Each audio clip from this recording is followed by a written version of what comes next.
Meteorological Agency NIMET predicts hot temperatures in northern states of the country.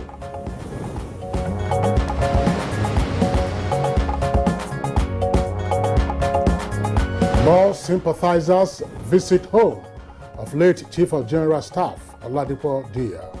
We've lost a man who virtually made every member of the family. Nigerians breathe a sigh of relief over banks' compliance with CBN directive to work weekends. Very, very small transaction. I just walked in and got all I needed. I'm very, very happy. The federal government has tried, and I pray they do more. And on Good Morning Nigeria today, we continue our conversation on prosecuting offences at elections.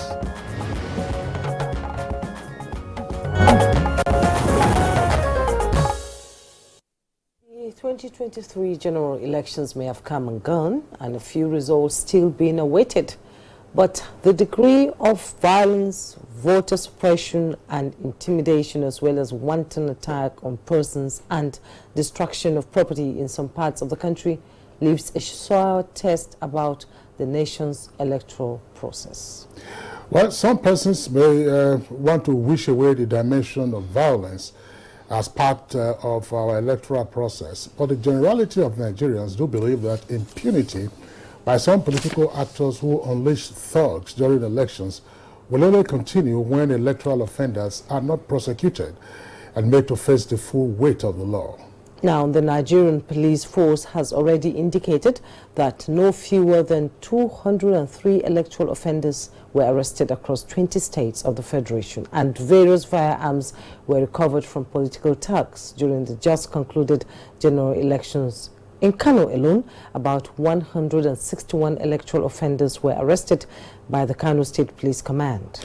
Of course, Jumai, Claire and I were on set on Friday for the first part of this conversation on prosecuting offences at elections. And the guests were unanimous that the Electoral Act 2022, as well as the Penal Code and the Criminal Code, clearly criminalize various offences committed before, during and even after elections. And these include the snatching and destruction of ballot boxes, voter intimidation and others. But the challenge has been the will by the relevant agencies of government to prosecute offenders and, as it were, bring them to justice.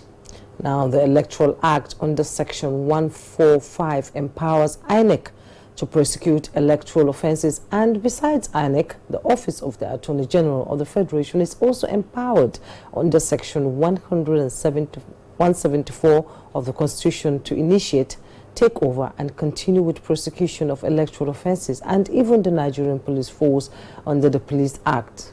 Now, why are electoral offences overlooked or wished away is curious for many Nigerians who want justice served to serve as a deterrent for future elections.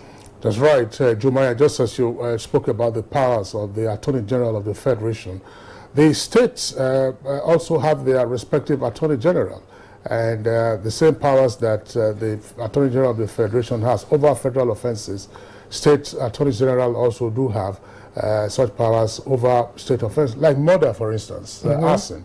These are not federal offences, exactly. Willful destruction of property.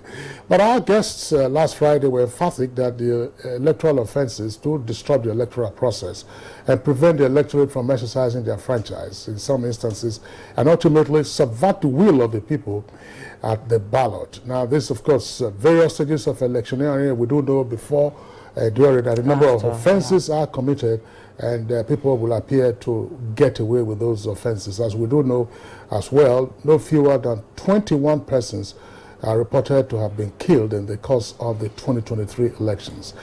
One of our guests noted, however, that it is regrettable that the number of persons arrested by the police on account of having committed electoral offences or offences related to the elections are fewer than the offences that were brazenly perpetrated by political thugs and other hoodlums on election days. And that is why there is continued advocacy for the establishment of an Electoral Offences Commission to assume prosecutory powers to to bring to justice all electoral offenders as well as ensure sanity of electioneering in Nigeria. Now, what more is required towards ensuring prosecution of offences at elections in Nigeria? Well, we'll find out on this episode of Good Morning Nigeria on this beautiful Monday morning. I am Jumai Yusuf, welcoming you to the program. And I'm Kingsley Osadolo. I join my colleague Jumai to also welcome you to the program. We are live, as always, on the network service of the Nigerian Television Authority, and we're broadcasting from our headquarters studios here in Abuja. In the course of the program, we have our regular complimentary segments. These include business and newspaper review. For now, here is Olajide Bello, who has the highlights of the morning news. Morning, Jide. Good morning, Kingsley. Good morning, Jumai. And here is the news.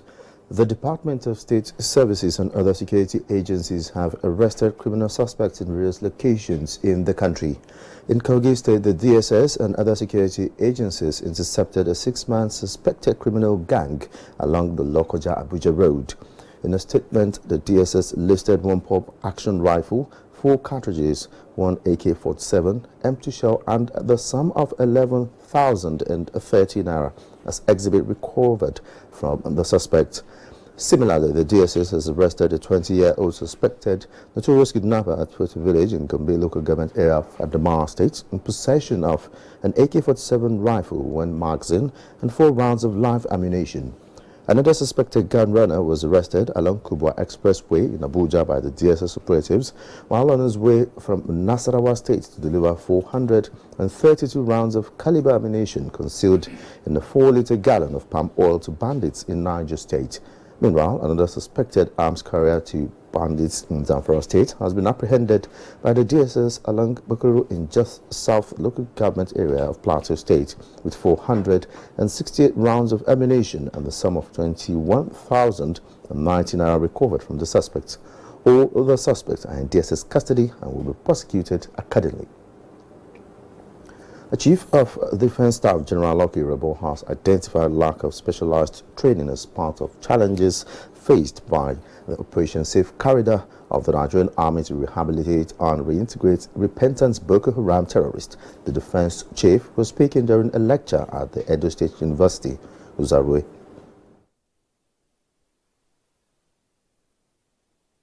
These impacts can also be intangible, such as the collapse of state institutions, trust deficit in government, disruption of social cohesion, psychological trauma, and pervasive fear.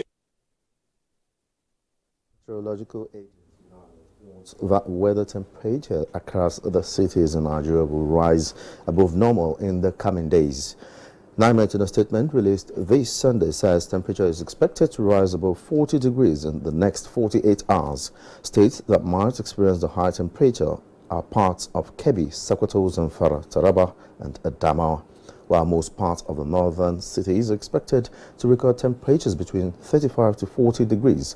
The statement further warns that cities like Bauchi, Gombe, Borno, and Yola are at risk of experiencing high thermal discomfort.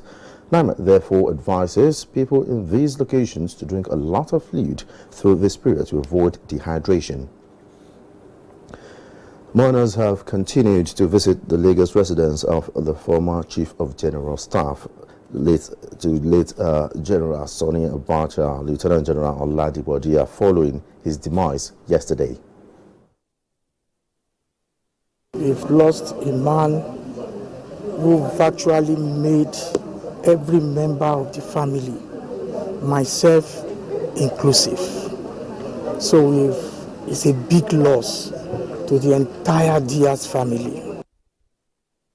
And President Muhammadu Buhari mourns the passing of Lieutenant General Oladipo, who served as Chief of General Staff from 1993 to 1997 and Vice Chairman of the Provisional Ruling Council in 1994. In a statement from Femi Adesina, advisor to the President on Media and Publicity, the President pays tribute to General Diaz's bold and courageous career in the Nigerian military.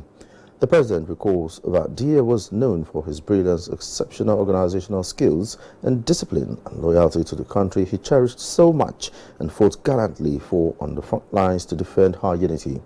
On behalf of the federal government, the President extends heartfelt condolences to Dia's family, friends, and colleagues.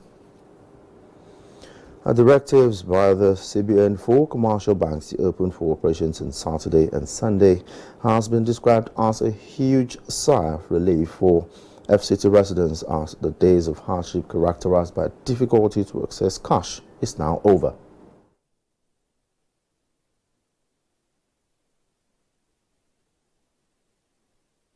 Yes, very, very small transaction. I just walked in and got all I needed. I came around to get cash and I was able to get it. The central bank should continue with this tempo so that Nigeria should not be, pushed to the wall when it comes to issue of cash. I'm very, very happy. The federal government have tried, and I pray they do more. Let the money come out more than this, and Nigerians will be happy. And that's the news for now. Good morning, Nigeria continues with Kingsley and Jumai after this break. Do stay with us. New So Clean concentrated detergent. 2 times the work, 2 times the speed, 2 times the strength. To win, we know what it takes. New So Clean 30% concentrated detergent. Now with 2 times the cleaning power. So Clean. For a faster, brighter, cleaner wash. With 2 times the cleaning power. So Clean, the official regional partner of Paris Saint-Germain.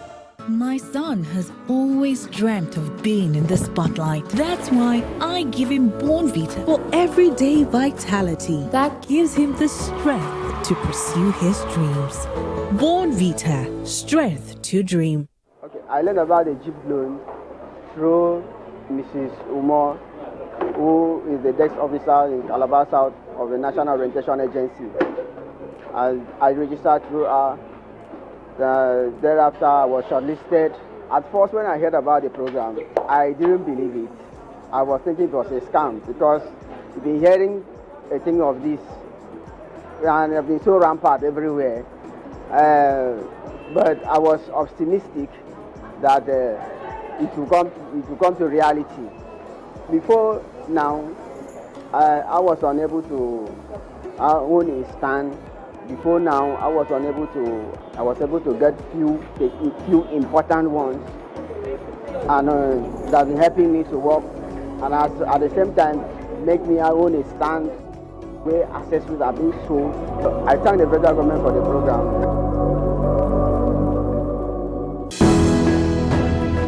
The Council of Our Fathers. I will urge and advise our younger generation to use talent and brain to sort out problems, not arms. Nigerian youths, let's build our nation together.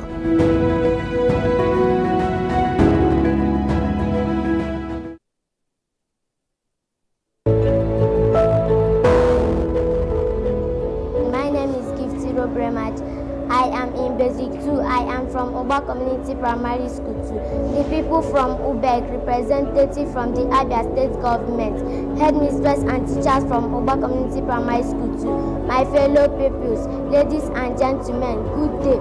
We welcome you to this unique occasion. We thank our President Muhammadu Buhari for the school feeding program. Some of us do not eat while coming to school, but this school feeding has helped us a lot. May God bless our presidents and governors in Jesus' name. Amen.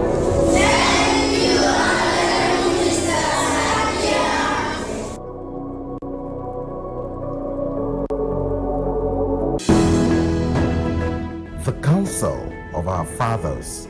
I will urge and advise our younger generation to use talent and brain to sort out problems, not arms. Nigerian youths, let's build our nation together.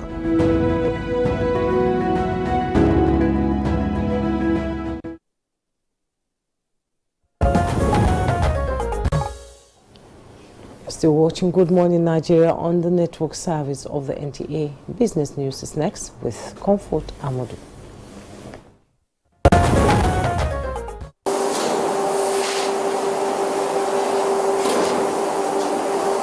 Industry players, especially the private sector, are redoubling their efforts to complement federal government's efforts to boost Nigerians' non-oil export to the international market ahead of the African Continental Free Trade Area. Please kindly visit our website www.nigerianexportershub.com. This follows the development of a digital Nigerian export hub designed to aid export process and build the capacity of young entrepreneurs for export readiness. As soon as they signed up into the Nigerian Exporters Hub, they will know how to export. We will teach them how to export, what to export, where to export, and we will also give them off-takers. Meanwhile, the federal government is looking to increase the value of assets in its register from 18 trillion naira to 100 trillion naira, beginning with about 40 companies across major infrastructure owned by the government. In the equities market, trades closed negative with 0.15% loss week on week at 730.37 basis points. At the end of trading session on Friday, 21st of March 2023, the total volume traded was 88,160,624 units compared to 42,117,402 units in week 11 of 2023, leading to a 109.32% drop in Nasdaq trade volume. With Business News, Comfort Amadu. Many thanks, Comfort, for the business package, and Good Morning Nigeria. Newspaper review is next.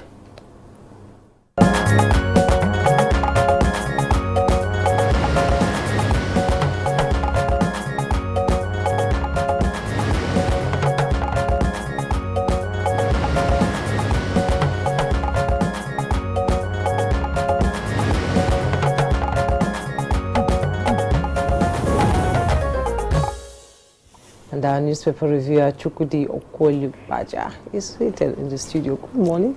Good morning, Jomai. How are you doing? Fine. You're welcome. Thank you. Kingsley, how are you? Very well. Good to see you. I hope you had a pleasant weekend. I feel good. Papa J is my inspiration. Well, good morning, everyone. On a Monday morning. Doesn't matter which day. Let's go. It does matter because you're talking about James Brown, the godfather of soul. Yeah. And I mean, it's not on the Monday morning, I would say. Oh, really? Yes. Why? Kingsley the counselor. Why I would say that the Germans usually, when you have production errors, they will tell you that it's Monday production. So they have enjoyed their weekends, and then so when you get onto the assembly line on the Monday, you're still groggy, you don't It's get a hangover. Quite right. I didn't say hangover. Well, let's quickly begin with the leadership newspaper this morning. dear. And above the masthead, we have, again, Gombe ranks best in ease of doing business. Find the details on page 17. Drama as Benue World suspends Yocha Ayu as PDP national chairman. Find the details on page 6. Just below the masthead, headwinds from trapped funds, litigation may hinder Nigeria's air takeoff. Headwinds from trapped funds, litigation may hinder Nigeria air takeoff. We find the details on page 4. 10th National Assembly suspends as APC National Working Committee plans NEC for mid-April. You find the details on page 7. As INEC food drags, Fintry, Binani trade tackles over alleged rigging intimidation in Adamawa polls. With riders, APC flag bearer wants 16 local government governorship results reviewed. Fresh election in Fofore local government area, says I'm hopeful of victory. You are desperate to win, says Fintry. We will take appropriate decision on polls soon. That's coming from INEC. Side piece of the headlines in the leadership newspaper. Nwanyawu never called Yoruba rascals or Hanese. You find details on page 12. IMF warns of increased risks to global financial stability. You find the details on page 23. And PMB Tinubu Olariwaju orders mourn General Dia. Details on page 7. Okay, we also take a look very quickly at the front page of the Daily Sun newspaper. And the earpiece there beside the name flag, you have the headline, Daily Sun. It says, CBN steps up efforts to end naira scarcity, banks to increase dispensing of notes.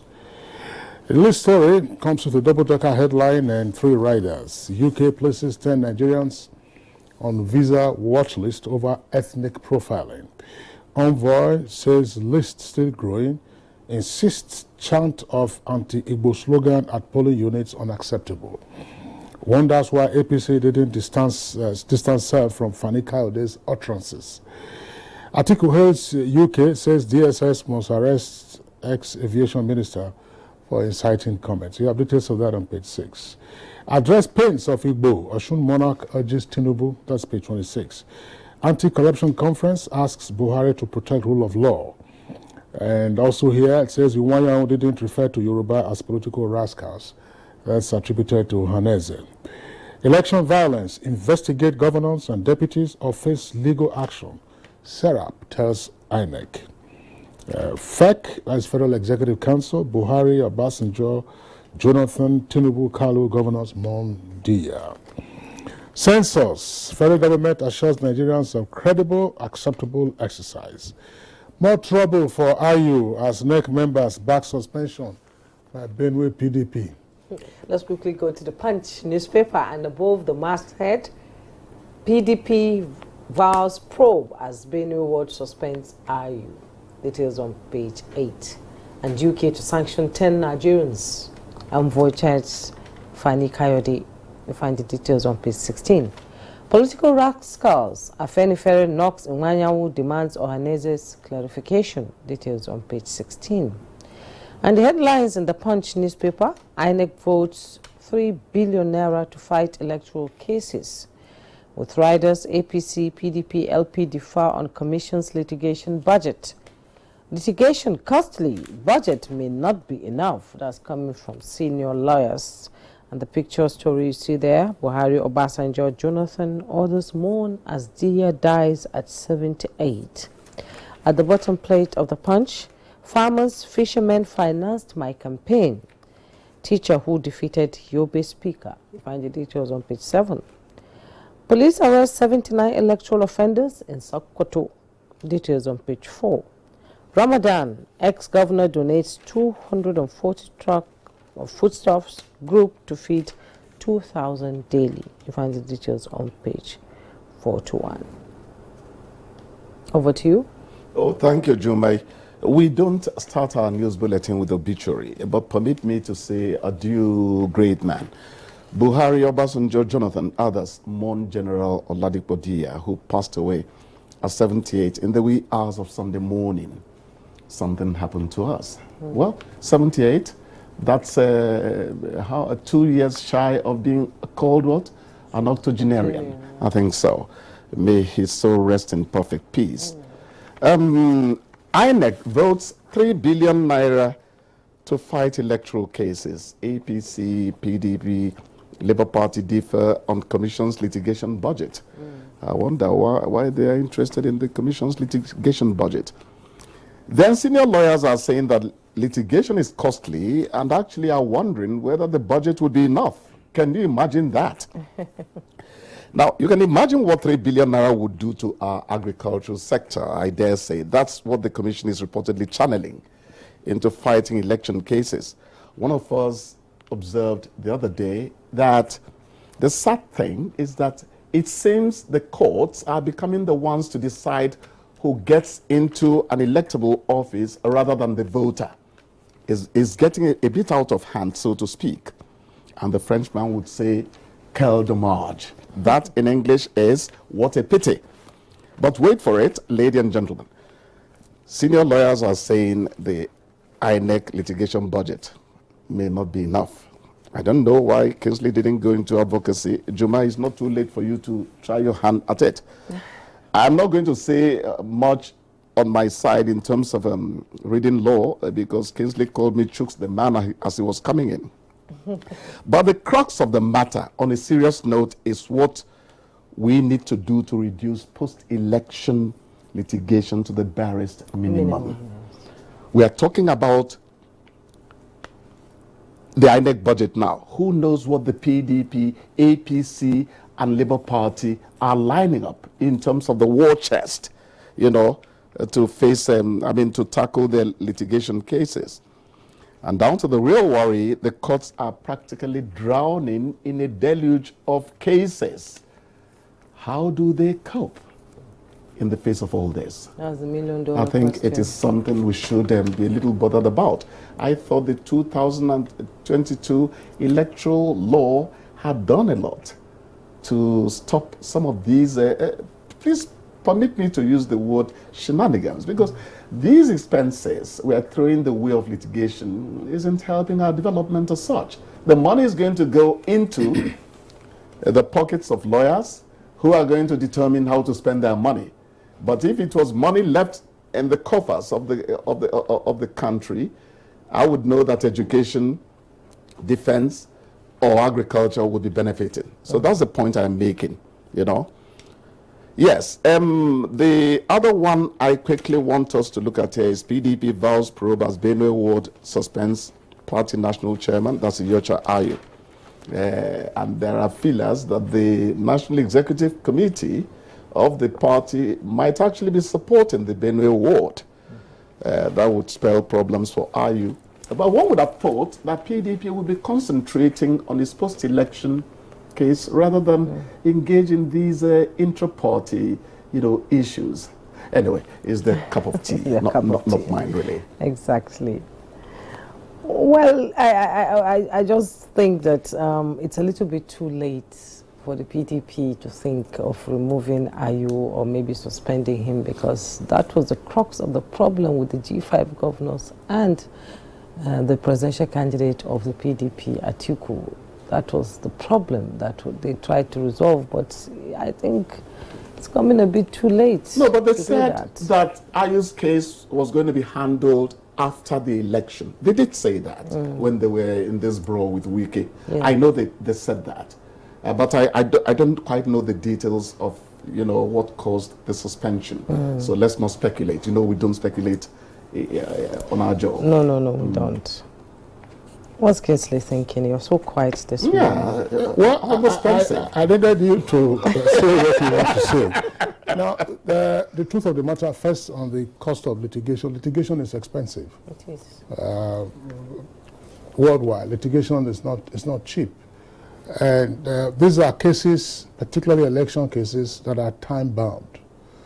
And so you will have to deploy many more hands. And it is not just the lead counsel that you see in court. You would have had a team of lawyers who would have helped you with your research, assisted you, of course, in the drafting of the brief of argument or the response to the arguments of the petitioner. INEC budgeting $3 billion. I don't know how they sorted that out, but I'll tell you something. I was legal advisor to the Guardian newspapers for a number of years, and it was part of our annual budget to have an outlay for litigation. And some of it also had to do with, of course, defamation.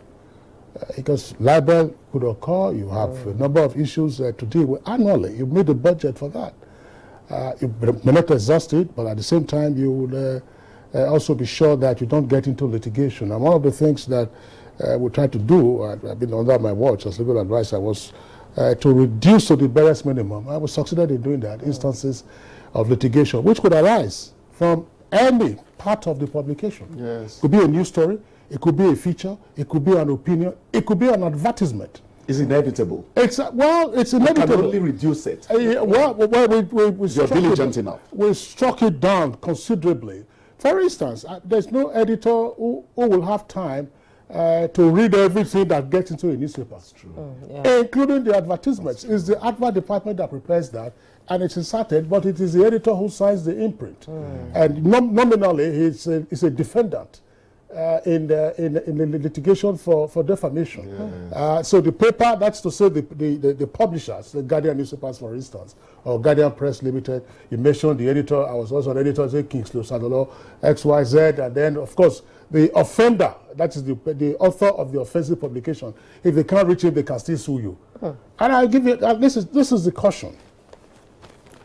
I remember that at some time, probably a color page of an advert was about 300 or 350,000 naira. That was then. Yes, I'm just saying, just around about 350,000. But if you were sued on the basis of some alleged defamation in an advert, the cost, one of the chambers that were retained then, FROA Williams, Chief Rotimi Williams, you know what it is to say you want to engage Chief Rotimi Williams to start for you. The money you will derive from the advertisement is not enough for you to make as down payment to FROA Williams chambers. So what do? Do you take such an potentially offensive advert, or you be sure that it is clean? And it is your prerogative as a publisher to say, I will accept this advert or I will not accept. And if there is any offensive content, you advise the potential advertiser to delete. If it says I won't delete, then go with the advertisement. But in the case of INEC, it's that INEC is mostly one of the respondents to the issues. And we did say that the Court of Appeal itself was complaining the other day that they had 600 appeals to deal with. And that was before the governorship election. On each of those ones, you have to be represented. Because sometimes an order could be made, or that's the crux of it. I needed to talk about that because it's and then when you are going for when you are making this budget, it is not as if all the cases will be tried here in the Federal Capital Territory. Or you can have cases being tried in different parts of the country. If they are being tried in different parts of the country, and you need to move your officers, your men and officers, from your headquarters or from the nearest location, who pays for it? So that's part of it. I'm not defending INEC, but no. I'm sure great insight. Free consultancy. Please, great insight. That's why we need more electoral education. Let me also get to the other issue of the cross suspensions that we have been seeing. It's somewhat laughable. Last week, if you recall, Juma, you were not available, but Chukwudi was here, when some ward members, executives of a ward, I don't remember quite the name, in Yola North, somewhere in Adamawa, purported to have suspended the SGF boss Mustafa for not helping the party, for losing his polling unit XYZ. Well, just by last weekend, those executive members have also themselves been suspended by the state ESCO to say you have no powers to do whatever you are doing. And you can be sure that there will be a few renegades amongst them who say, as the Nigerians will say, Mahab no deal, they were the ones that did it. That's that. Now, in IU's case, if you remember, I mentioned that there appeared to have been no fair hearing in the case of the SGF. In IU's case, being suspended by his word, there also appears to be no fair hearing. That's it. They are accusing him of anti-party activities, and then you are suspending him. And the reason they are doing this, is they are relying on the judicial authority. When Adams Oshomole was APC chairman, you recall, he was suspended by his ward in Edo State, around Esako area. He was suspended by his ward. And that was one of the bases that ultimately, he lost the office. To say that, since that is your route, you go there and sort yourself out. Some of these decisions, you have issues with them. I mean, with the greatest respect to their lordships, but you have issues with them because which is the supervision authority? Is it the constitution of the party? Who has the authorities to suspend the chairman of a party? What does the constitution of the party say? Yeah. If he is suspended at the ward level, what happens to him in his position? That was the basis of the Oshomole decision. And now, in the case of Ayu, you say you are suspended him for the ward. Did you give him fair hearing in the first instance? And how does that affect his position? So, if you wish to decapitate him as chairman of the party, there are ways of doing that. Your ward will have no voice in that. You have the other organs of the party that will do that. The other issue relating to all these anti-party activities, again, we have discussed the fact that political parties are not organic entities. If you recall, over the weekend, we also heard that some party members in the Southeast, including Pius Ayim, former Senate President and former Secretary of the Government of the Federation that he had been suspended. One report said, so I can't quite remember the paper, I read it online, I hope it is correct, but I want to say what he said. That Ayim was saying that he had no regret supporting the APC candidate who won the governorship election. But you are in PDP. So what does that tell you about party discipline? So all these political parties, they are just vehicles of convenience. He didn't have to say it out. Precisely. And yes. People are just drifting left, right, and center. And they have difficulty sometimes just appreciating all of this. And by the way, I hope we have the time to talk about it. The sloppy match that the Super Eagles played at the Abuja Stadium. Please don't talk about that. I don't know whether the director is match friendly. I hear it's time to go. It's not match friendly. It's time to go. It's not match friendly. Okay. Chukudi, thank you so much for coming. Thank you. I hope you love football. Yeah, of course. You should know that. You're still watching Good Morning Deal Nigeria. with the Gunners, please. You're still watching Good Morning Nigeria on the network service of the NTA. We now take a break. We'll be right back. There are certain moments in the day when I need my me time to just unwind and indulge. Cadbury 3-in-1 hot chocolate. Now available in 30 grams and 450 grams. All I need to say about the second River Niger Bridge, 21 years ago, as I came onto this throne, it will normally take the bridge. I mean, if you were going to Lagos, you spent almost half your time.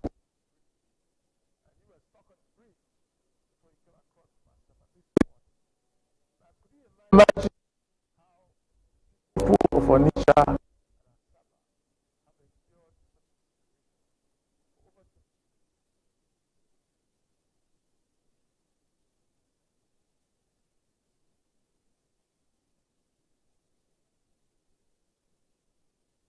"24 hours a day, 7 days a week. You can watch NTA, your window to the world."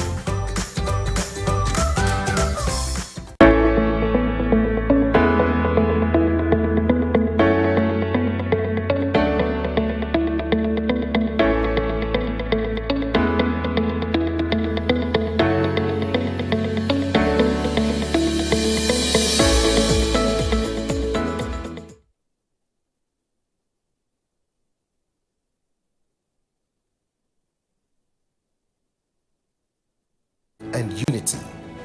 These are vital components of nation building. For all to be well, we appeal that we should refrain from volatile, provocative, inciting messages and language.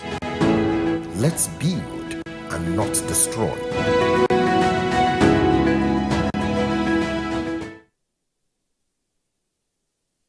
My name is School Fred Jeremy Pats. I'm one of the empowered beneficiaries. The name of school I'm here is Government School, Abia Ponkap, Abuja Government, Kwai State. I'm a young graduate since 2015. I was after the service. Since that 2015, I went to service 15, finished by 2016. I was looking for a job. I would meet some different firms where they cannot accept me. So I was now looking for other small business to do.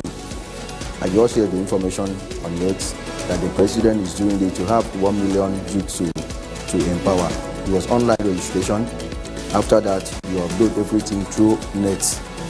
At the end of it now, they shortlisted me. So I went for physical verification. After that, they are now giving me the post to post me to my primary assignment, which is here. You're still watching Good Morning Nigeria on the network service of the NTA. To continue our conversation on prosecuting offences at elections, let's listen to excerpts from the first part of the conversation put together by correspondent Joseph Osei.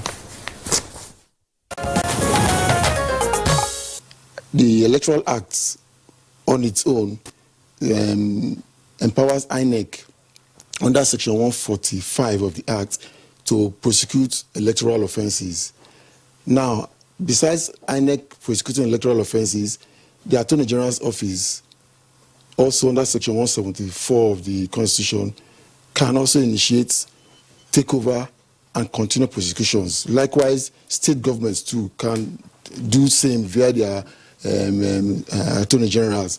And the police also, by virtue of Section 66 of the Police Act. The idea of having these offences in the penal code, in the criminal codes and all that has been sufficient. I totally disagree with that, because electoral offences must be fashioned towards the designation of those offences. It must pertain to those offences. It must have relative connection with those offences. If a murder, for instance, is committed, it can be taken care of by the penal code or criminal code regarding that particular offense. But then if it's committed within the context of the elections, it's a different fish altogether. Well, I think all in all, the emphasis should be on ensuring that where proper investigation is done, that these matters are charged to court. And the media could do well where such cases take place, not minding that they are not high-profile cases, attention should be paid to them. The society must show a commitment towards prosecuting such matters. These brazen acts continue to get worse and morph into more frightening dimensions because the state has not shown any major commitment towards prosecuting them. I have an issue with even the arrangement of the offences in the Electoral Act. You know, the arrangement is scattered along different sections of that Electoral Act instead of codifying it in one particular section of the Electoral Act. And also just the punitive measures or the penalties of those offences are usually fines, as if the sections are meant to generate revenue for the government, instead of making the fine as an alternative punishment. Also, if you look at the offences, the provisions in that Electoral Act provided for fewer offences being committed as an election or election offences. There are like more than 100. At least you can find offences that can be committed before, during, after election. But only, I think, 43 are provided for in the Electoral Act and is scattered. All right, now those were excerpts from the first part of discussion on this subject matter last Friday. Now we have two guests to further deliberate on this. Here in the studios, I'd like to welcome Nasir Seidu, who's a legal practitioner and human rights activist. Nasir, we're glad to have you with us in our studios this morning. Thank you for having me. Okay. And then joining us from our Just Network studios, would like to welcome Professor Darkas. Professor Darkas, learned senior advocate of Nigeria, is a former Attorney General and Commissioner for Justice in Plateau State. Learned senior advocate, we're glad to have you on the program today. Learned senior advocate, we're glad to. Good morning, Nigeria. All right, Professor Darkas, let's begin with you, since the connection to our studios there is pretty crisp at this time. We started the conversation yesterday, and I'm sure you picked up one or two things from. Sorry, we started the conversation on Friday, which was the last edition of Good Morning Nigeria. We have picked up one or two things with regard to prosecuting offences at elections, and that tells us that we're not just dealing with electoral offences, stricto sensu. We are dealing with offences that are committed in the course of the election season, before, during, and even after. Even offences that are not detailed in the Electoral Act itself. And the general opinion appears to be that there is some tardiness in dealing with offences. We just appear to be tolerant. Is that a view that the criminal justice system appears tolerant of offences at elections? What is your view, Professor Darkas? Thank you very much. I think for me, the starting point is to underscore the fact that elections, which ought to provide us an opportunity to elect our leaders in this country, sadly, have become more like war zones. when you look at the fact that you have to shut down the country for the entire day on which an election is going to be held, when you look at the security deployment of thousands of security personnel all over the country, I think it reinforces the fact that we still have a long way to go. Even though we have made considerable progress, we still have a long way to go in order to make sure that we get it right. When you look at even the economic implications of that, so I think that that's the starting point for me. But in terms of the specific question that you have asked, I think again that in my respectful view, we have made some progress compared to some of the experiences over the years. Yes, we have had some cases of violations of the law before, during, and after the conduct of elections. But I think that even though I don't have the statistics, but based on media reports, I think we have made some progress in terms of reducing the frequency and the magnitude of the offenses. And I think part of this is due to technology. There were a few cases of snatching of ballot boxes, but when you realize that snatching a ballot box itself does not alter the outcome of an election, or you have a few cases of people stealing the beavers, but I think on the whole, in my respectful view, there's been some progress made. Now, but it doesn't mean necessarily that the law is tolerant of those offenses. As you rightly pointed out, some of these offenses are offenses that are set out under the Electoral Act itself. Some of the offenses are set out under the Criminal Code and the Penal Code. And some of the offenses actually constitute economic and financial crimes. And that is why, for instance, you find that the EFCC deployed its officers all over the country. So I don't think that it's one of tolerance. The challenge is at two levels. First, it's the adequacy of the law in terms of clarity and in terms of the punishment. And the second for me is the effectiveness of the prosecutorial regime. I know that, for instance, a professor at the University of Calabar is being prosecuted in respect of an offense alleged to have been committed in elections, I think the 2019 elections in Akwa Ibom State. Now, 4 years down the line, that case is yet to be concluded. So that gives you a sense of the challenge when it comes to the effectiveness of prosecuting these offenses. So it's not so much that the law is tolerant, but clearly there's work that needs to be done in order to serve as a deterrent and to inspire confidence in Nigerians that those who perpetrate these kinds of offenses will be held to account. That getting a slap on the wrist and walking away with offenses like that is the Nigerian thing, but at the same time, who has the right to prosecute these electoral offenses?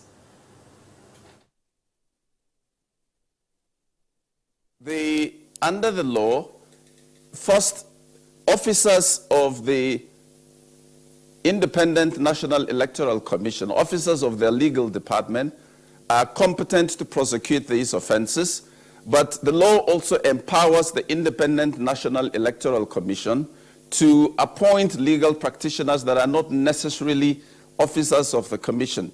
Now, keep in mind that these are federal offenses because they're set out in an instrument enacted by the National Assembly. So prosecution primarily is that of the commission, or the commission can appoint legal practitioners to prosecute. But the Office of the Attorney General, including the officers of his department, are competent to prosecute for these offenses. But where these offenses, for instance, constitute economic and financial crimes, the EFCC is also competent to prosecute. But some of the offenses may not be reflected in the Electoral Act or in the EFCC Act. They may well constitute offenses under the Penal Code, which operates in the northern part of the country, or under the Penal Code, which operates in the southern part of the country, in which case these being violations of state law, the attorneys generals of the respective states or officers of their departments or legal practitioners to whom they may give a fiat to prosecute will be competent to prosecute. And I don't know whether it is at this stage or maybe over the course of the program that we will probably engage the proposal by the Justice Uwais Commission about setting up an Electoral Offences Commission.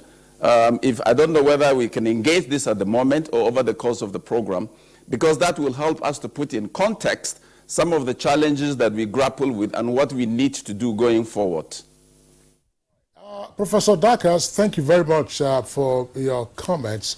We will pause in the meantime with regard to interrogating the recommendations of the Uwais panel on electoral reform and the proposal for an Electoral Offences Commission. We'll get to that, but we're saying that we have live issues right before us, namely, witnesses to the offences that were committed in the full glare of cameras, and some of them even circulated deliberately on the social media by persons in the course of the 2023 elections. And then, of course, are we going to wait to get an Electoral Offences Commission before these suspects are arraigned for the offences that they are alleged to have committed in the course of it? I want to come back to the studios.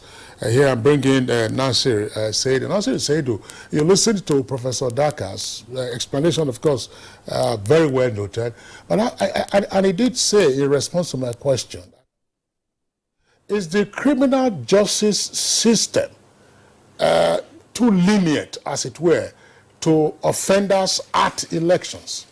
And I posed that question deliberately, but in his response, it seemed to have said, and I also got him clearly, that the law is not lenient.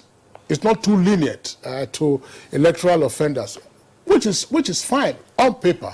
But when we look at the totality of the operators in the criminal justice system, further down in an explanation, of course, he then was talking about the prosecutorial inadequacies and effectiveness and so on and so forth, which means if the investigation, for instance, is not top-notch, what are you going to prosecute? And if the prosecution is not diligent, what more are you going to deal with? So let me also come to you with respect to that same question about the criminal justice system, whether at federal or at state level, in dealing with the broad range of offenses that could be committed in the course of electioneering, during elections, and post-elections. Nasir. Okay. Good morning, Nigeria.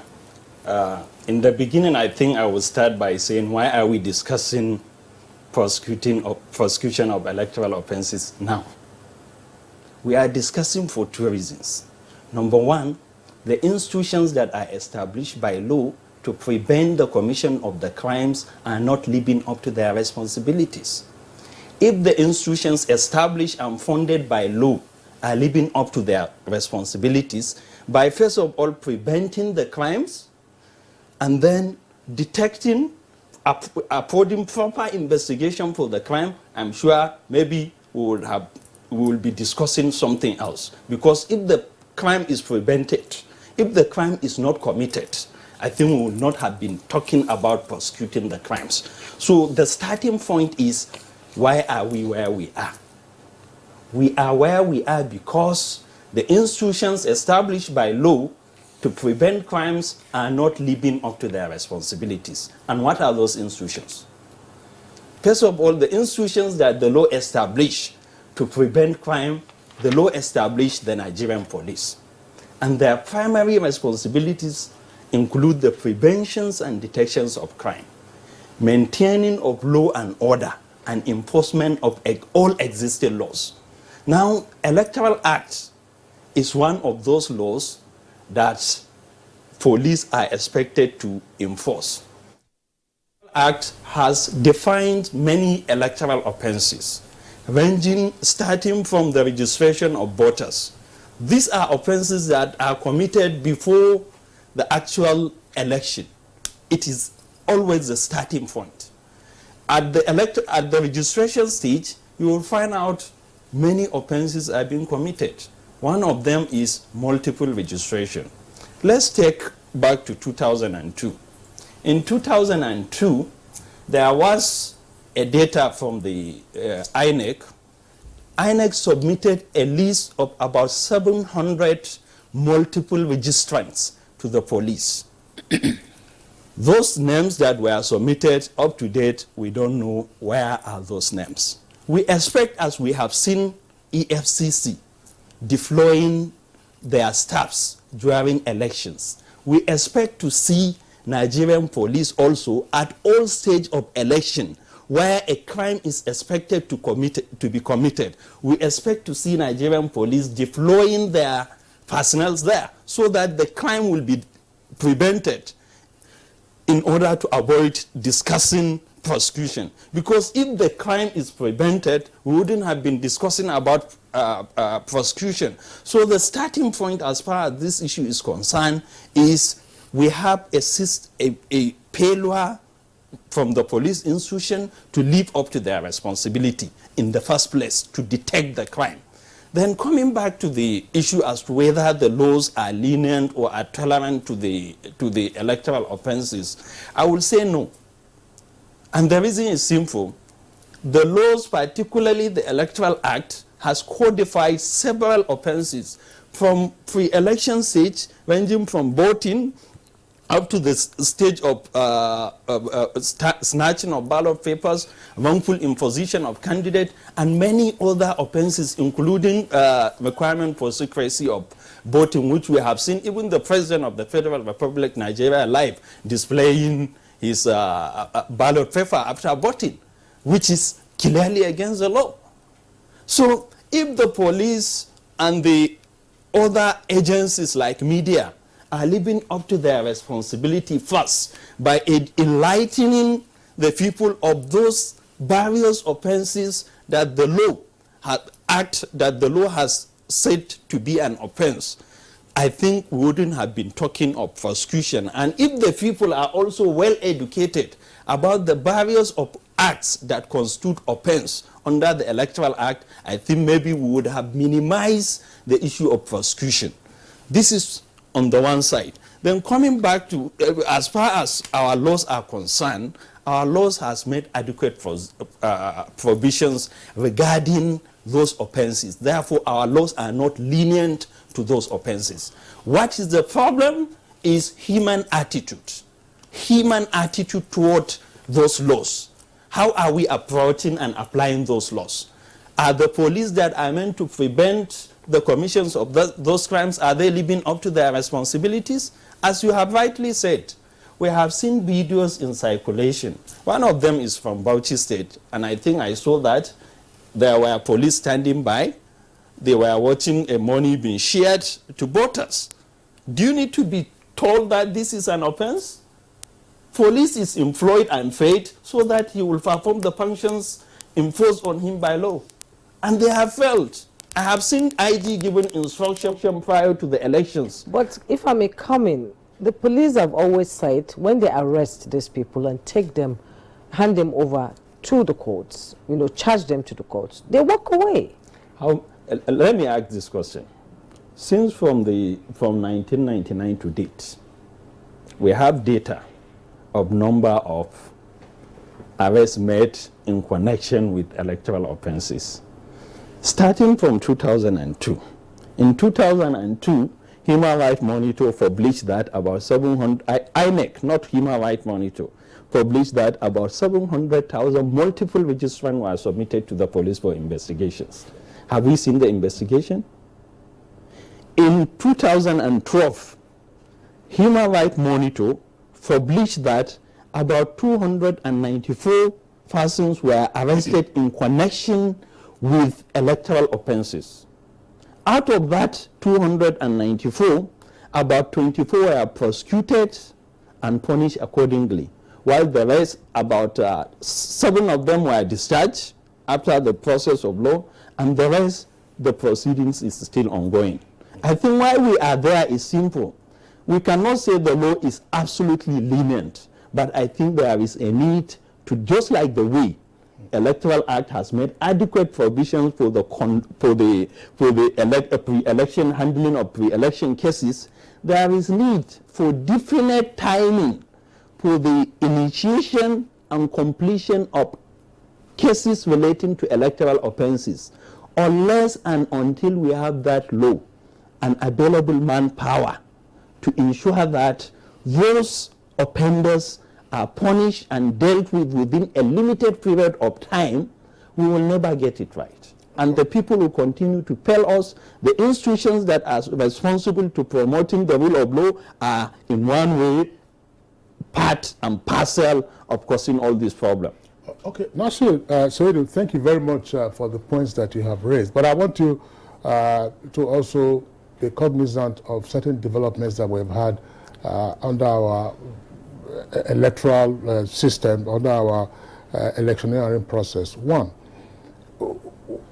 there was last year, for instance, as it happened in 2019, a number of workshops organized for law enforcement officers on election security management, in particular members of the police force, to make them more aware of the offenses that could be committed in the course of electioneering. So many would argue that such capacity building is important as part of the ways of enabling law enforcement officers to know what offenses are there, to know how to prevent them, and of course apprehend those who commit infractions against those offenses. That's one leg of it. Second leg, you know, as a lawyer, that no matter what preventive measures you put in place, if there's going to be a scofflaw, that's to say somebody who wants to break the law, the person will break the law. It's what the law does to the person that is also important.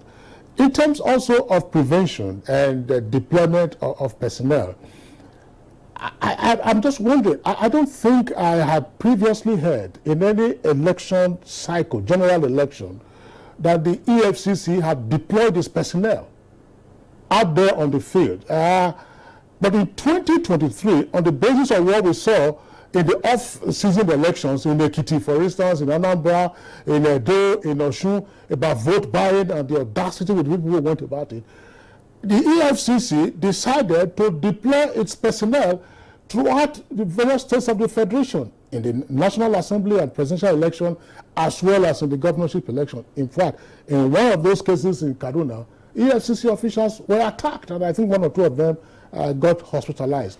These, many would say, instances of being proactive, but if people want to break the law, well, they go ahead and break the law, and then the law also responds. What's your reaction?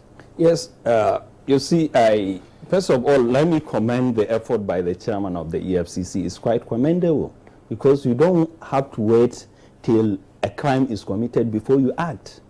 Because if all the institutions are doing the way EFCC are doing, I'm sure the level of the offenses, the crime that are committed during elections would have been minimized substantially. But I think the problem is we have societal problem as well.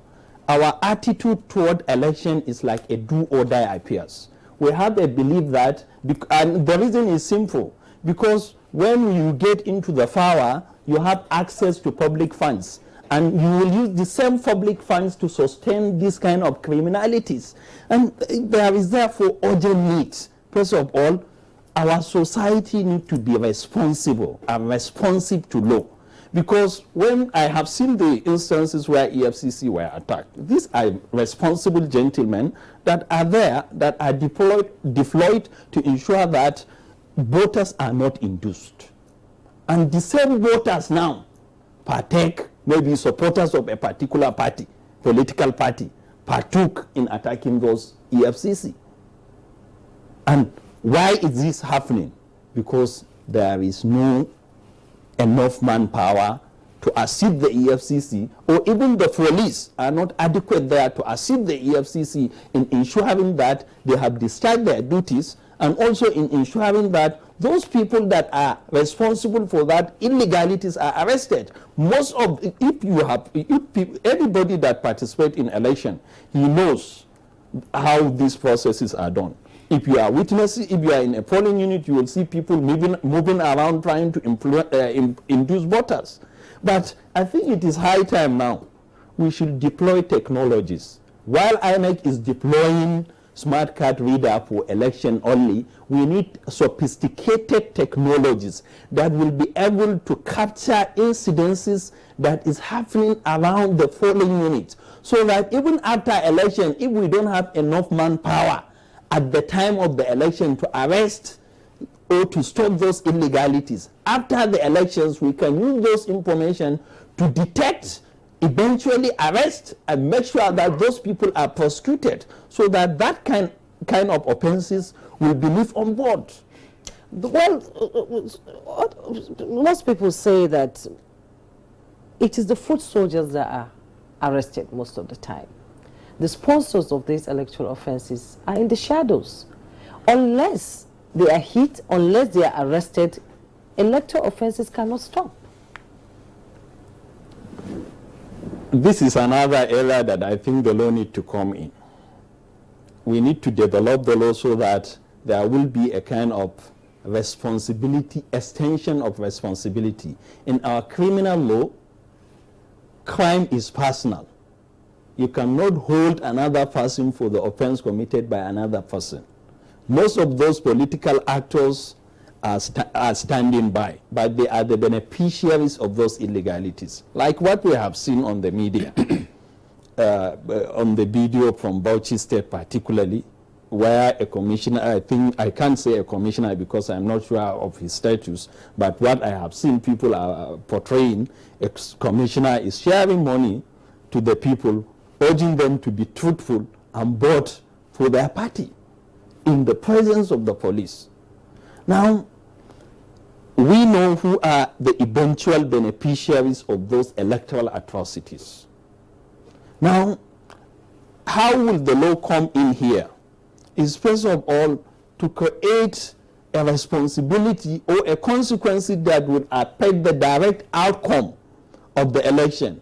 If it is established that those people are acting directly in order to influence your success, then the law should come in by first of all making sure that any polling unit that witness that is nullified. We don't need to come with a hazard of a bulldozer of evidence to convince the court. These are a common knowledge. They are given, those monies are distributed to influence voters. And if, unless the law take an extra mile to ensure that the beneficiaries of those illegalities are also directly affected, so that what they want to achieve, they want to steal people's mandate and rule them, they are affected by that particular decisions. The law curtail that particular votes. I think it will reduce it substantially.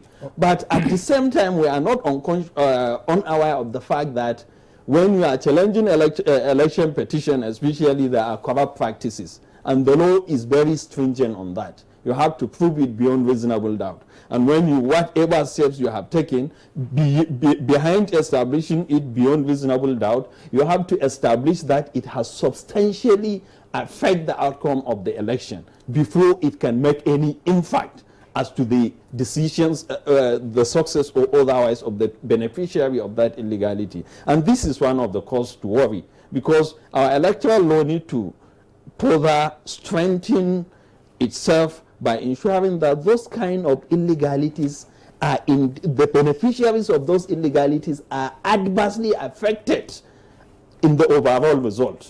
Okay. Nasiru Saidu, thank you very much for your elucidation of the points. We'll come back to one of the key issues you raised, and I find that pretty interesting in terms of overcoming perhaps the mental attitude of some persons regarding statute of limitation and the prosecution of offenses. You talked about introducing technology into this, and that's pretty useful. But let's return to Professor Dakas at our Just Network Center. Professor Dakas, a number of issues on the table. I know that earlier you wanted to delve into the Wiz panel submissions, but can we probably just take a step away from the legality of the issues around offenses committed at elections and probably now start walking back from the sociology of it all? Look, you heard Nasiru talk about that video that came out of Bauchi. There are Nigerians themselves are willing participants in the commission of offenses. People line up and say they are giving up, they are inducing us, so I will take. So that's one. And secondly, those who are procuring the hitmen or procuring the thugs and others, believe that they are insulated. If it is a quest for power, let's get this done. At the end of the day, we'll know what to do. So is there something in the social milieu that tends to generally encourage the kind of lawlessness we find in our elections?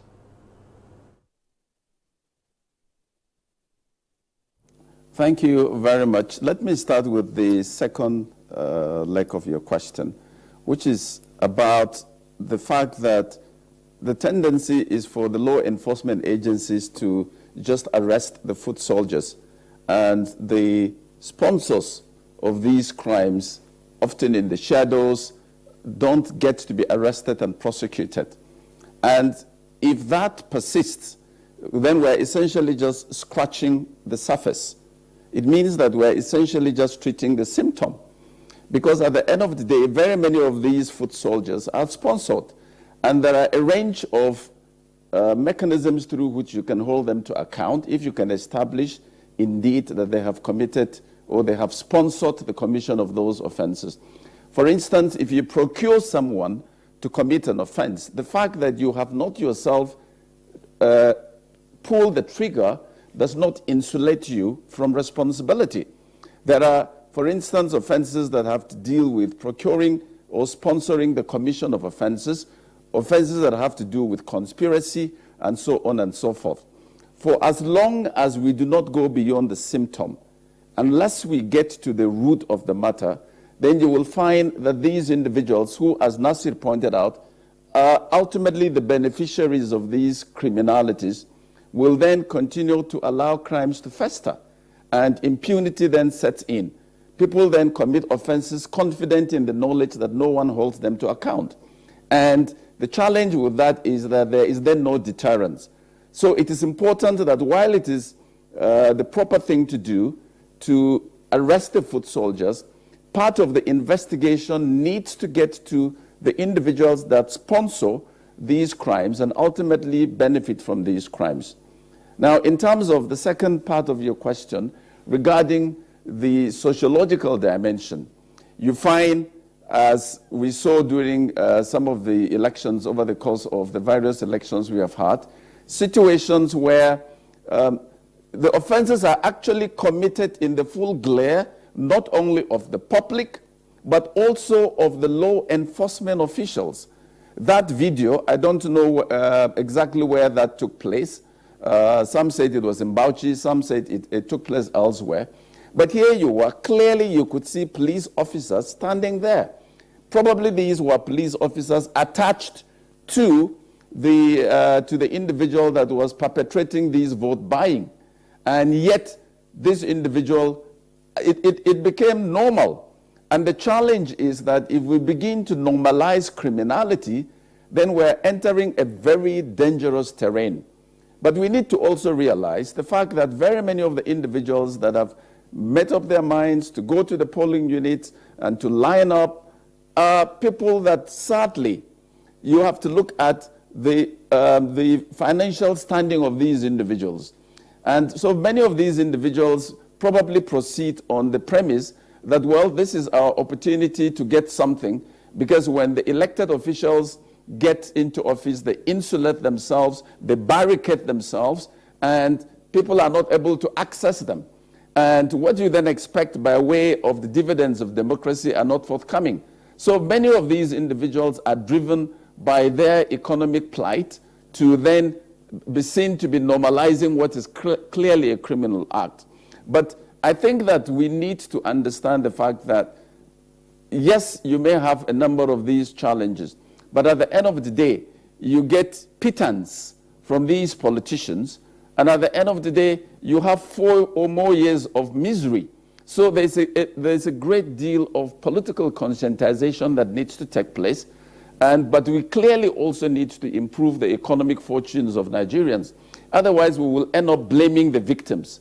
So we have, it's got to be a holistic way to address these challenges in a manner that inspires confidence in the generality of Nigerians about our electoral system. And people need to know that democracy matters and that democracy will make a difference in their lives. And that those who abdicate their responsibilities after having been empowered by the people are then held to account. That way, we will be able to ensure that we improve the quality of our electoral process, and we also then ensure that the prosecutorial regime is one that is not only effective but also inspires confidence in Nigerians. Professor Bakas, thank you very much for your explanation.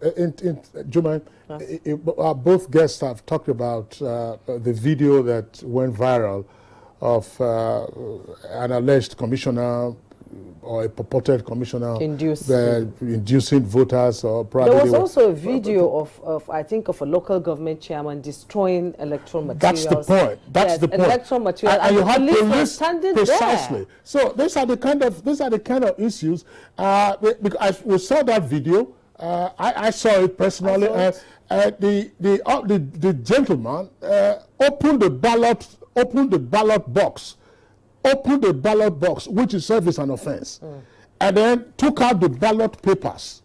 I probably looked to be sure that the votes were for his party or the party of his preference. And once whatever, he took the ballot papers and then destroyed it. So this is, I don't know, Professor Dakas, again, talking about the sociology of all of the sheer brazenness of it, to say you can do this and then get away with it. Many would argue that the big shots who are behind them probably give them this leverage to say, these are our boys, let them sort it out.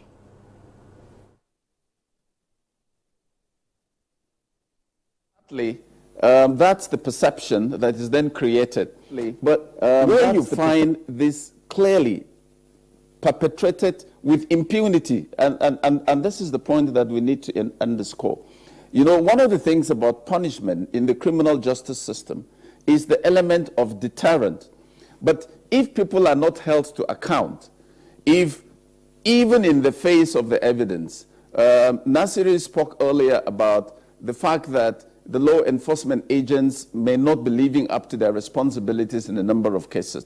And then here you are, apparently police officers that we saw in the video, some of them may have been aides that accompanied these individuals to the venue. This was perpetrated. No arrest, to the best of my knowledge, was made. And so if people commit offenses confident in the knowledge that nobody is going to hold them to account, then the element of deterrence is gone. Then you also find, sadly, that impunity then festers. And that's why it is critical that we underscore the fact that no one is above the law. And if we begin to treat some individuals as sacred cows, or as you pointed out, oh, these are our boys, or in fact, that these are people that literally are operating above the law, then what is the message it sends to the generality of Nigerians? What is the message it sends to the foot soldiers there? It then also means that they can also perpetrate crimes, confident in the knowledge that their sponsors will protect them, will come to their aid. So it's critical that we ensure that not only are arrests met, but that the investigation itself is top-notch, as you pointed out, because part of the challenge is if you don't have top-notch investigation, there is very little that the prosecution can do. And so at the end of the day, you might find people say, oh, we arrested these individuals, but then the courts allow them to go free. But it's a whole gamut. The investigation has to be top-notch, the prosecution has to be top-notch, and then the decision-making process in terms of the judicial determination will also have to be top-notch. If you have any gap or any leakages at any of these stages, then the likelihood is that individuals that you would ordinarily expect to be held accountable will walk away scot-free. And that itself will create credibility problems for the criminal justice system in this country. Stay with you briefly before we come back to Nasser. You know, talking about election reforms, quite a number of electoral reforms have been captured in the Electoral Act 2022. But one that continues to stand out is something you wanted to talk about earlier, and that is the Electoral Offenders, Offences Commission and the ineffective prosecution process that comes with it. Well, there's a clamor for it, to come into effect. 14 years on the shelf, it's too long. Too long to be there on the shelf. And people are saying, well, it is not being passed because the big shots are in charge. What's your take on that?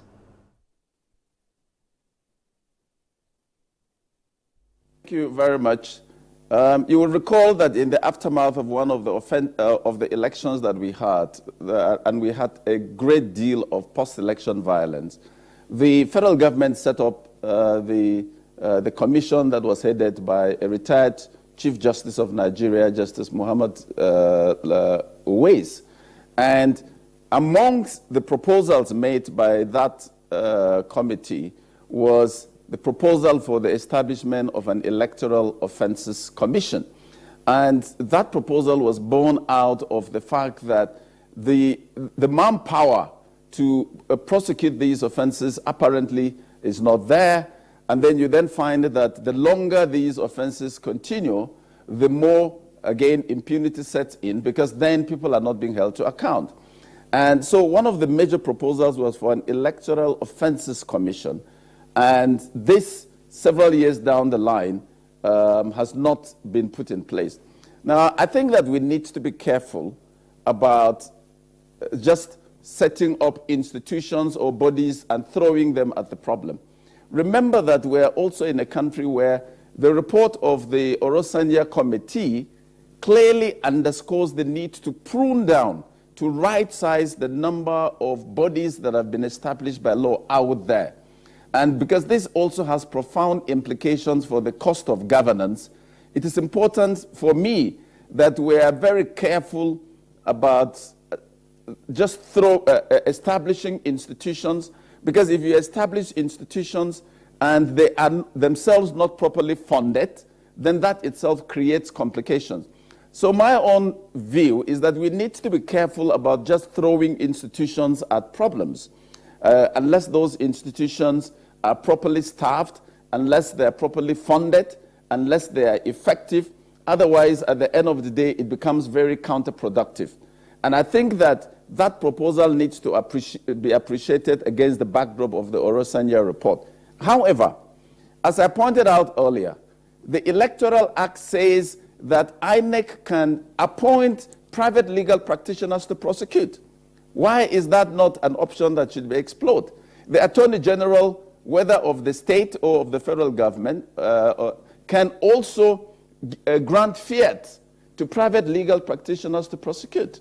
And we have seen this work effectively, for instance, in the context of prison decongestion. What the Attorney General of the Federation effectively did was to grant authority to private legal practitioners, essentially set up a task force. Why do you need to set up a commission, especially when you have election cycles just every 4 years? Yes, you may have off-season elections. So at the end of the day, let's not have a body out there that itself becomes part of the problem. So my own suggestion going forward is let up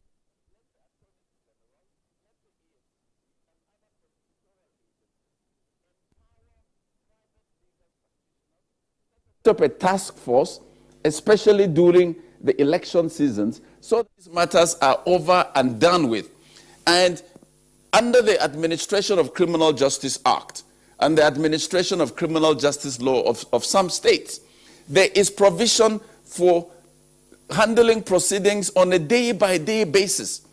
It is to make sure, perhaps we need to build greater capacity. And then where you find that there is undue adjournment that is not justifiable, the court should be in charge of their proceedings and make sure that legal practitioners sit up. And if a prosecutor does not sit up, the person is held to account. You look at the number of cases and they say, oh, the case could not proceed because the prosecution witnesses were not there, or the prosecuting counsel was not there, or the defense counsel was not there, and there is no regime of accountability to get them to sit up. So I think that I believe that there are mechanisms on the table, if properly deployed, that can help us to address this challenge in a profound way. And if people do not do their work, we need to hold them to account. Professor Dakas, the temptation is strong for me to stay with you before we come back to Nasir. I want to take advantage of your having previously been Attorney General of a state. I recall raising this question. And the preface to that question was to ask our guest, who was with us on Friday, that he was an assistant director from the litigation department of the Attorney General's office of the Federation, whether he attends the Council of AGs. And he said, no, he doesn't attend. And just as you're saying this now, in terms of what needs to be done, having a task force, first from the office of the Attorney General of the Federation and from the various AGs of the states. Why is it that this is not a matter that we can fast track, considering the plenitude of offenses that were brazenly and openly committed in the face of everybody, and of course with a great deal of impunity and insult to our laws? To say, look, the constitutional empowerment of the Attorney General of the Federation of a state is not in doubt. So could that then not be an overarching power to kick into effect in these circumstances, so that the proper deterrence, you don't have to arrest, assuming there were 1 million offenders. Nobody needs to arrest 1 million offenders. If it's 100 of them, you're able to pick them, prosecute them pretty well, and then get them to where they are supposed to be as a deterrence to all others. Is this an urgent matter for us to pursue? Prof. Absolutely. I agree absolutely that it's an urgent matter. But if you are going to set up a task force along the lines that I have proposed, part of what you need to also do is to make sure that there is a coordinated effort. There is a body of attorneys general, and I believe that this is something that needs to be taken at the meeting of the body of attorneys general, which is normally chaired by the Attorney General of the Federation. When you prioritize it, then you can then move the agenda forward. But keep in mind also that the Attorney General's office, or the Ministry of Justice, is essentially a service ministry. And so if you are to set up these kinds of task force, given the magnitude and urgency of the task, you need to then also make sure that you provide funding for that exercise. As I pointed out earlier, we have elections every 4 years.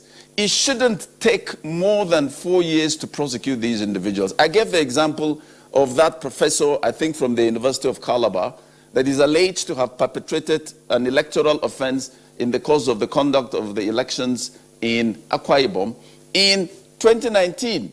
4 years down the line, this matter is yet to be concluded. But if you have a task force that is ad hoc, operates during election seasons, and you then also make sure, because if you have a task force, but you do not have the manpower at the level of the judiciary, then that's also a challenge. Under the Electoral Act, electoral offenses may be prosecuted before magistrate courts or before high courts. And what can also be done is, why don't we, for instance, engage by law, engage retired judicial officers that are still active during these off-season elections, and task them with responsibility and along with a task force to get over and done with this. Give them a timeline, 1 year, get over and done with all these cases. Because the more you prosecute, the more you hold people to account, the more the deterrent element sets in, the more it inspires confidence, the more impunity is reduced to the barest minimum. So I believe that we need to deal with this. But if we decide that we're going to have the Electoral Offences Commission, for instance, it doesn't have to be a body that is there other than in an ad hoc capacity. Because as I said, you must not throw the baby away with the bathwater, but you must then also ensure that at the end of the day, you do not increase the cost of governance, because that's one of the problems that we are facing as a country. And it will then probably also make nonsense of the Oresanjo report, which again, unfortunately, is yet to be implemented. And day in, day out, you find that new commissions, new bodies are then set up, and we seem to be literally having motion without movement. Professor Dakas, thank you so much for raising a lot of pertinent questions. Nasir will get to answer some of these issues and address them and maybe give us his views on them when we come back after this break. Do stay.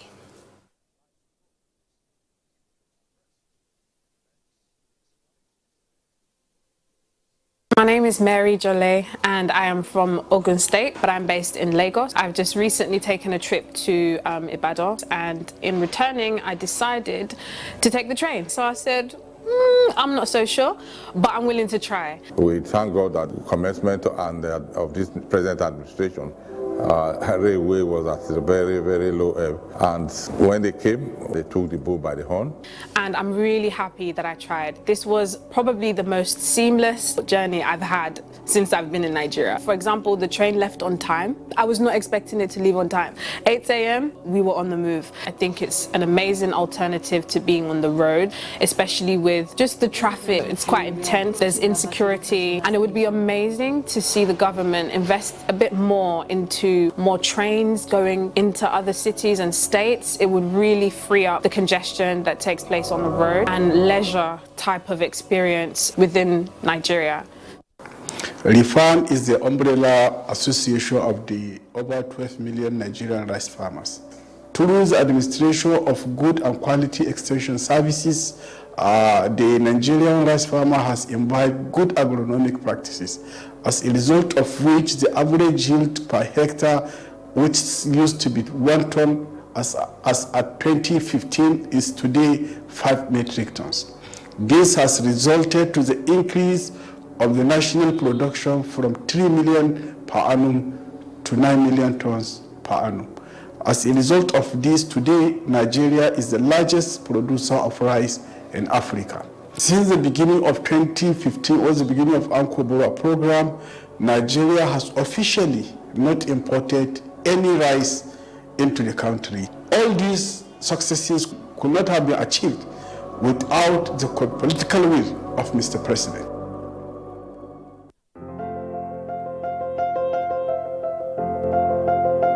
Everywhere you go, from banks to hospitals to public offices, mass transit stations, airports, and even telecommunication centers, senior citizens are treated as nuisances. They are not. They are senior members of our society, and they deserve the utmost respect. We shouldn't be having our aged fathers and mothers standing in long queues to withdraw their monies at banks. Our retired senior citizens shouldn't be caught standing in buses for lack of seats or chasing after one just to get to their destination. Senior citizens shouldn't have to sit long hours in hospital corridors with no geriatric specialist to attend to them. Our senior citizens deserve better treatment from all of us. They deserve to be listened to. They are deserving of seat reservations on public buses and priority attendance in public spaces. As young people, we are quick to say, no one owes you. This is not true. We owe the elderly members of our society a helping hand, our services, and respect. Age-friendly societies have more senior citizens enjoying good health, living safely, and engaging in meaningful community work than those who do not. Dignifying age-friendly services for senior citizens.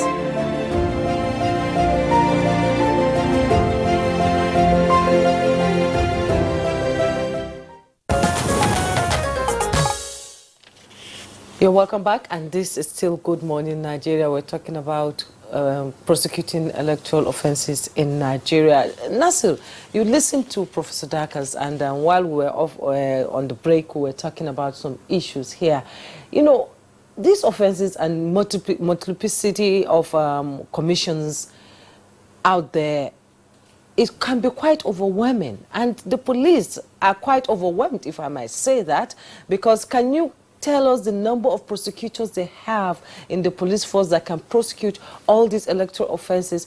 What do we need to do to ensure that they are educated, the voters are educated and can stand for themselves in the face of tyranny? I think we need to get it right. For any prosecution to be effective, it is dependent upon proper investigation. And which body is responsible for investigating electoral offences? We have to look at that. Are they living up to their responsibilities? Nigerian police are the institutions established by law to investigate all kinds of crimes. Now, I have given you a data in 2002 that about 700,000 multiple registrants were submitted to the Nigerian police by INEC for investigation. Have they investigated? Do you need any sophisticated technology to investigate multiple registrants? It only requires a comparison of a particular polling registration, voters register of a particular polling unit with another polling unit. It does not require any sophisticated machines to carry out the investigations. So, unless and until we get it right at the beginning, which is investigation of those crimes, since we have failed as an institution to detect and prevent the commission of that crime. Now, what do we need so that we will achieve the true prosecution of those cases? We need a sincere and genuine investigation of those cases. Now, while carrying out those investigations, why are we having stories upon stories? Today, if a person is arrested in connection with electoral offences, when you report the matter, or even the police, some of these issues that we are complaining are live issues. Everybody is seeing. They are committed by people. Electorate, they are not committed by ghosts. Thanks to the social media. Yes, they are committed by people, non-people. But why are they not arrested? And those offences are committed in presence of the police, a body established by law to prevent the offence. So the problem is still there. Until and unless we get it right, the police live up to their responsibility in investigating these cases. It is only upon proper investigation that Independent National Electoral Commission, as a body empowered to prosecute those cases, will perform their tasks. It is upon proper investigation that a judge who will sit down as a jury to examine what is presented will be able to pass a verdict and eventually convict the perpetrators of those atrocities. Again, it is upon those proper investigation that the Office of Attorney General will now come in to say, well, this report has been presented, assign it to even the private legal practitioners or assign it to the State Council. And if there is no investigation, which is the foundation of the prosecution of that offences, if there is no sincere investigation, genuine, not influenced by virtue of I am eyeing to be IG tomorrow, a particular political actor will make me to be IG, I think until and unless we get it right, we will continue to have this problem. Most of these problems, particularly when we look at the incidence of electoral malpractices in Nigeria, since from independence to date, some of them are still there, except those that are being done away with by technologies, like in instances of multiple voting and what have you. And even as that, we have seen instances where the machines are bypassed. And as you rightly pointed out earlier, we have seen a local government chairman opening a ballot box and also tearing the ballot papers in presence of the people that are meant and responsible to prevent that crime. So unless those people that are clearly responsible for omission of their duty, which pave way for the commission of those crimes, are brought to book, those police that were standing by and watching crimes being committed are investigated by the Office of the Inspector General of Police and sanctioned. Police Service Commission come in and sanction those hiring police officers, because this is a clear breach of duty. This is a clear indication of anarchy a person entrusted with enforcement of law and order is now witnessing breach of law and order and doing nothing. So tell me, how else can investigation be done that will pave way for proper prosecution? Well, thanks a lot, Nasir. There's a suggestion that these officers who were seen in some of those videos that went viral are probably on escort duties to those officials. But I don't know, and we all do know, that it was clearly stated ahead of the elections that no person should come to the polling station with their armed escorts or otherwise. Police, military, any of the security agencies don't come. So what is it that those officers then were doing on that particular occasion? We're talking now about the video that also went viral with respect to the destruction of ballot papers by an alleged local government chairman. I'm not sure of his exact status, but it happened, and the video, of course, is pretty clear on that. Thanks a lot. But Nasiru, just before I go back to Professor Dakas, there's a new dimension. Again, because part of what we are discussing now is to ensure that there's no breakdown of law and order, to ensure that, yes, there is adequacy of laws to deal with these issues. How then do you crank those laws into effect and then restrain conduct that will be inimical to the well-being of society? That's the purpose of all of this conversation. But if this were to persist, are we likely to see greater recourse to self-help? Because in some polling areas during the course of these elections, some persons brought out their own private dogs to chase away thugs from the areas. And at some other point, we also saw voters who were being assaulted, who were being attacked by thugs, now decided, of course, to engage them. We don't know whether there was a shootout, but are we going to get to a stage? Are we going to allow ourselves, rather, to get to a stage where on voting day, voters will set up their own private militia to protect the vote and be sure that the hoodlums don't have the upper hand if things don't get done right? Well, I want to believe we have already gotten there, because in most of the elections that happened in the past, you had, like the one in Kano, you have seen how Konkwasiya movement has turned off in INEC because they don't have confidence in the people that are entrusted to protect their votes. They were there in the INEC office. They stood firmly till a winner was announced. And I think it's commendable. It is high time, since we have realized that the institutions that are entrusted to provide security to the election materials and to provide security to the entire process are not living up to their responsibilities. If they are living up to their responsibilities, as I earlier said, we wouldn't have been discussing prosecution now. But because they are not living up to their responsibilities, that is why we are discussing prosecution. So it is high time for Nigerian population to conduct themselves orderly and to stand firmly to ensure that wrong is not committed. Because by our law, if you see offense is committed as a private person, you can also effect arrest. Our administration of criminal justice law recognizes arrest by private person.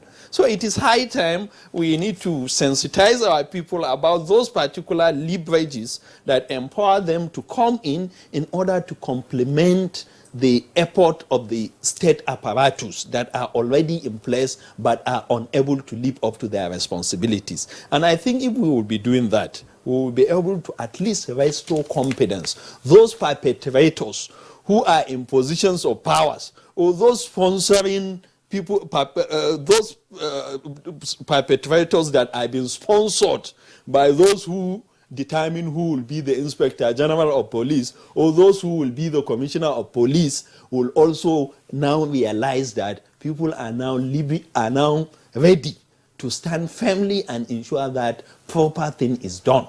I think it will not be out of place if people organize themselves under our traditional institutions and also in a peaceful manner to protect and prevent the commission of the crime. It will not be out of place, because we have come to realize that if you look at what is currently going on election days, we don't have available manpower.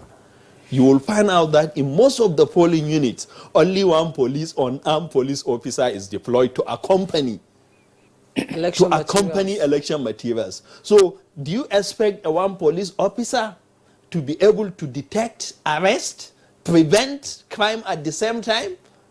It is basically impossible. That is why we are advocating for deployment of sophisticated technologies that will be able to record happenings around the polling units. Some have suggested cameras for police, you know, not only body cameras for the police. You see, we have seen, as in the course of this discussion, we have seen how complicit some of the police are.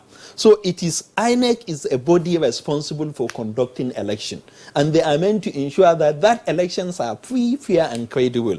And in order to ensure free, fair, and credible elections, since the law has empowered them to deploy all technologies toward achieving performing their mandate, then they should think outside the box to come up with technologies in all the polling units across the 774 local government in Nigeria that will be able to detect happenings in the polling unit and its surroundings.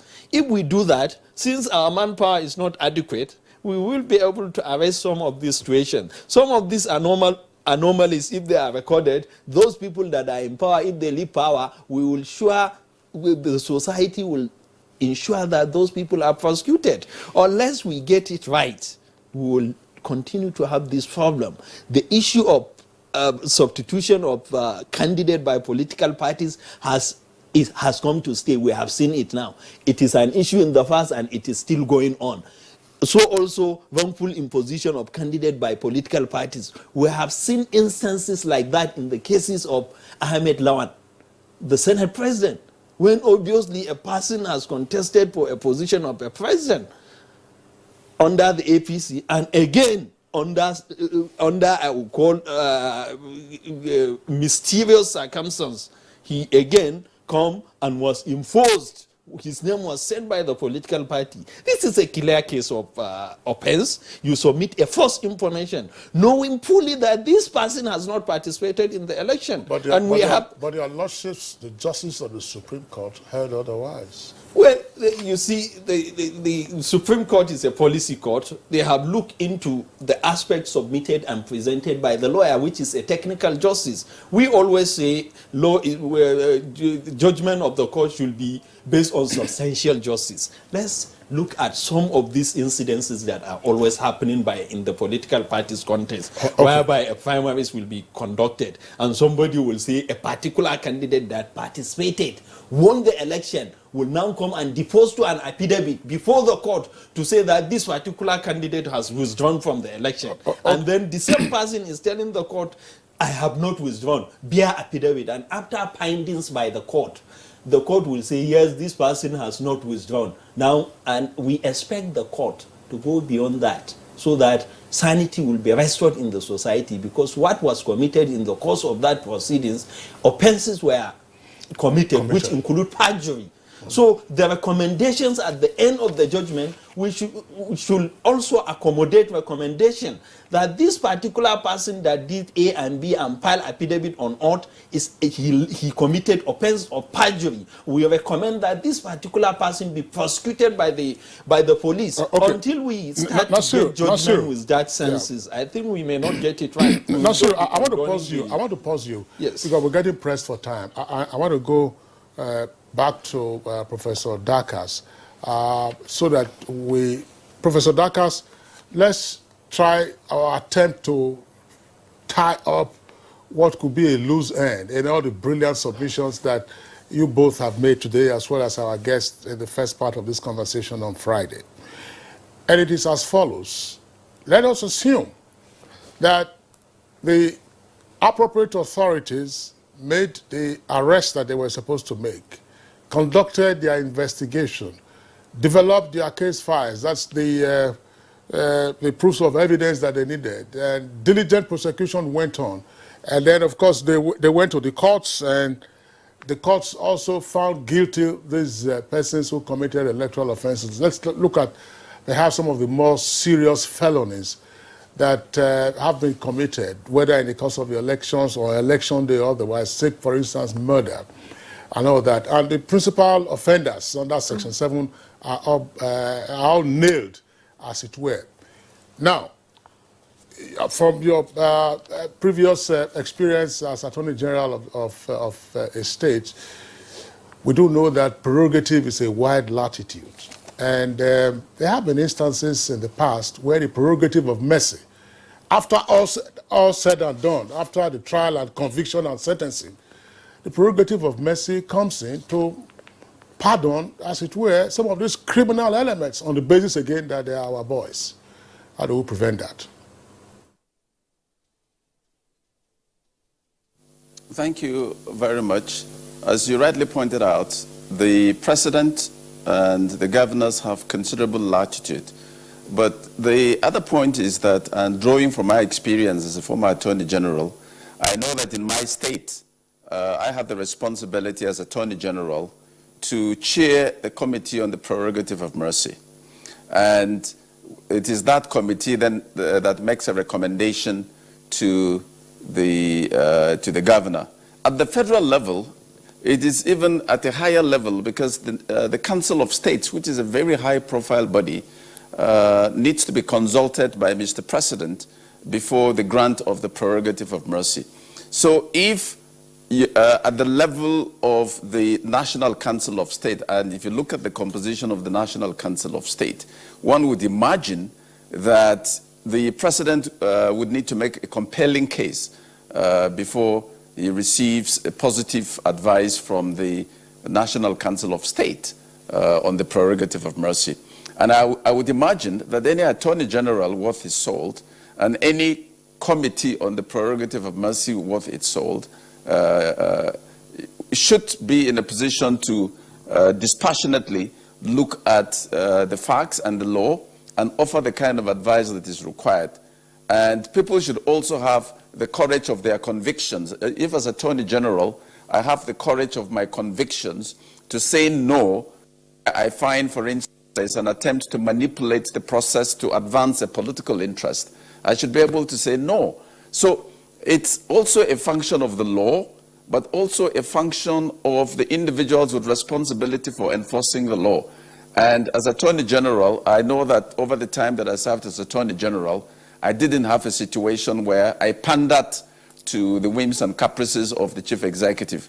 So the law is there, but individuals that hold those offices should also be driven by the courage of their convictions and to dare to say no, where clearly the office is being manipulated to advance a political interest. And I think that this is part of what needs to be done. It's one thing to have the law. It's one thing to have individuals that have the courage of their convictions to make sure that the right thing is done. Individuals that are not driven by stomach infrastructure. Individuals that are driven by the common good and who are prepared to make sacrifices in the larger interest of the country. That way you will find a greater level of accountability in the system. Advocate of Nigeria, former Attorney General and Commissioner for Justice, Plachi, thank you so much for your contribution to the conversation this morning. It's been a pleasure having you. And Nasir Saidu, legal practitioner and human rights activist, thank you so much for coming on Good Morning Nigeria. This is your first time? This is we hope to see you more as time goes on. Thank you so much for coming. Thank you so much. And let's go to the world of sports. The Super Eagles of Nigeria arrived in Guinea-Bissau Sunday for their group